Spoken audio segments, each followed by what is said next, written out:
ओम नमो भगवते वासुदेवाय। कार्तिक मास महात्म्य कथा 34वां अध्याय। सूत जी ने ऋषियों से कहा प्रसंग बखान। 34वें अध्याय में दया करो भगवान। ऋषियों ने पूछा, हे सूत जी, पीपल के वृक्ष की शनिवार के अलावा सप्ताह के शेष दिनों में पूजा क्यों नहीं की जाती? सूत जी बोले, हे ऋषियों, समुद्र मंथन करने से देवताओं को जो रत्न प्राप्त हुए उनमें से देवताओं ने लक्ष्मी और कौस्तुभ मणि भगवान विष्णु को समर्पित कर दी थी।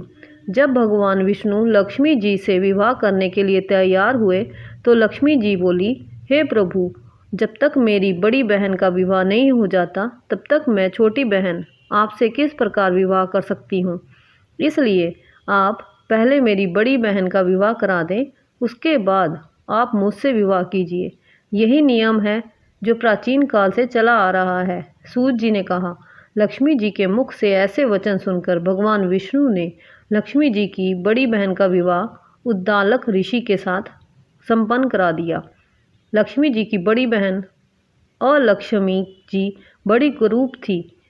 उसका मुख बड़ा, दांत चमकते हुए, उसकी देह वृद्धा की भांति, नेत्र बड़े बड़े और बाल रूखे थे। भगवान विष्णु द्वारा आग्रह किए जाने पर ऋषि उद्दालक उससे विवाह करके उसे वेद मंत्रों की ध्वनि से गुंजाते हुए अपने आश्रम ले गए। वेद ध्वनि से गुंजित हवन के पवित्र धुएं से सुगंधित उस ऋषि के सुंदर आश्रम को देखकर अलक्ष्मी को बहुत दुख हुआ। वह महर्षि उद्दालक से बोली, चूंकि इस आश्रम में वेद ध्वनि गूंज रही है, इसलिए ये स्थान मेरे रहने योग्य नहीं है। इसलिए आप मुझे यहाँ से अन्यत्र ले चलिए।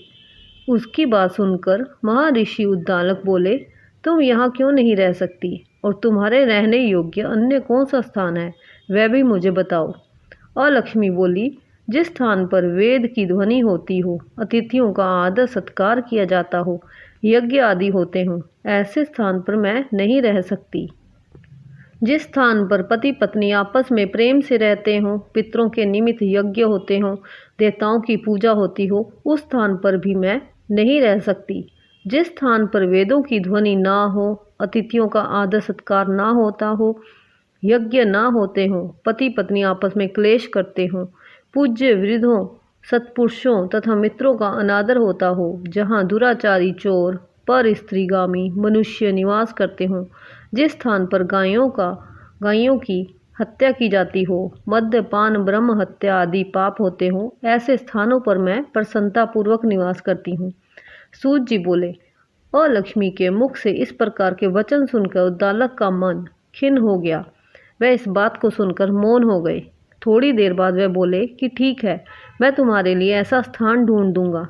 जब तक मैं तुम्हारे लिए ऐसा स्थान ना ढूंढ लूं, तब तक तुम इसी पीपल के नीचे चुपचाप बैठी रहना। महर्षि उद्दालक उसे पीपल के वृक्ष के नीचे बैठाकर उसके रहने योग्य स्थान की खोज में निकल गए। परंतु जब बहुत समय तक प्रतीक्षा करने पर भी वह वापस नहीं लौटे तो अलक्ष्मी विलाप करने लगी। जब वैकुंठ में बैठी लक्ष्मी जी ने अपनी बहन अलक्ष्मी का विलाप सुना तो वह व्याकुल हो गई। वह दुखी होकर भगवान विष्णु से बोली, हे प्रभु, मेरी बड़ी बहन पति द्वारा त्यागे जाने पर अत्यंत दुखी है। यदि मैं आपकी प्रिय पत्नी हूँ तो आप उसे आश्वासन देने के लिए उसके पास चलिए। लक्ष्मी जी की प्रार्थना पर भगवान विष्णु लक्ष्मी जी सहित उस पीपल के वृक्ष के पास गए जहाँ अलक्ष्मी बैठकर विलाप कर रही थी।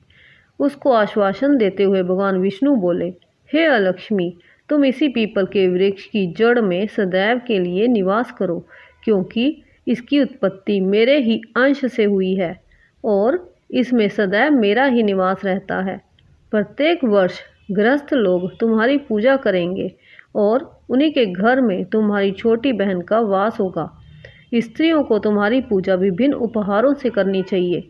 मनुष्यों को पुष्प, धूप, दीप, गंध आदि से तुम्हारी पूजा करनी चाहिए, तभी तुम्हारी छोटी बहन लक्ष्मी जी उन पर प्रसन्न होंगी। सूत जी बोले, ऋषियों, मैंने आपको भगवान श्री कृष्ण, सत्यभामा तथा पृथु, नारद का संवाद सुना दिया है, जिसे सुनने से ही मनुष्य के समस्त पापों का नाश हो जाता है और अंत में वैकुंठ को प्राप्त करता है। यदि अब भी आप लोग कुछ पूछना चाहते हैं तो अवश्य पूछिए, मैं उसे अवश्य कहूँगा। सूर्य जी के वचन सुनकर शौनक आदि ऋषि थोड़ी देर तक प्रसन्नचित्त वहीं बैठे रहे। तत्पश्चात वे लोग बद्री नारायण जी के दर्शन हेतु चल दिए। जो मनुष्य इस कथा को सुनता या सुनाता है उसे इस संसार में समस्त सुख प्राप्त होते हैं। बोलो विष्णु भगवान की जय, माँ लक्ष्मी की जय। जय जय श्री राधे श्याम, जय जय श्री राधे श्याम।